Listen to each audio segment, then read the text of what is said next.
گوشتینگی کلاسیکی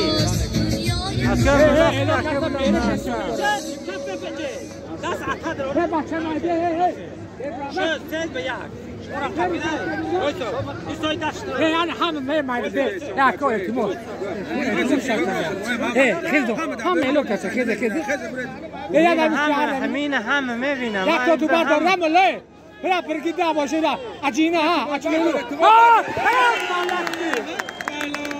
الو سلامت باشید آفرین یک کفگوبی برای گوشتیگه زیباتون سلامت باشید گوشتینگی حلال مارش 100 سومون بود نمیدونم که داده بود 100 سومون ملا تیار بی نوروزی خوجستپی همه تا مبارک باشد همدیاران عزیز بگذار همه وقت همین نوروز خوجستپی ما در این تاجیکستان عزیزمان همه وقت گلگل شکفته و پرچم تاجیکستان در تمام دنیا پرافشان باشد سلامت باشه التماس هم بچه که در نزدی وشتی بریم متصده میدان التماس حالا گوشتگی دو پهلوان آغاز و گوشتگی کرش غیرت کنید در پهلوان ها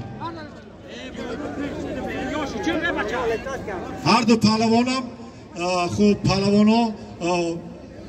از همین منطقه خود ما هستند به هر دو پهلوان موافقت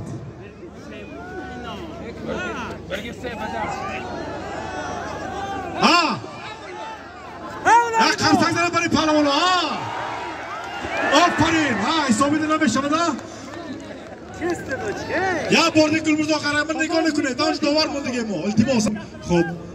بازی نوروزی فوتبال رو در اینجا جشن میگیرن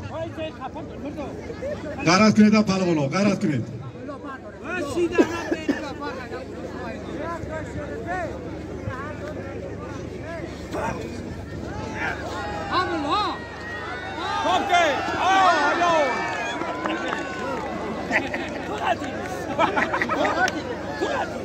خب ملا دوبار غلطون دا ملا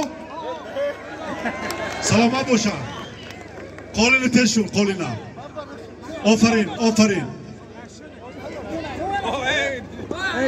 امرا شما دست برای گوشتیگ میدروید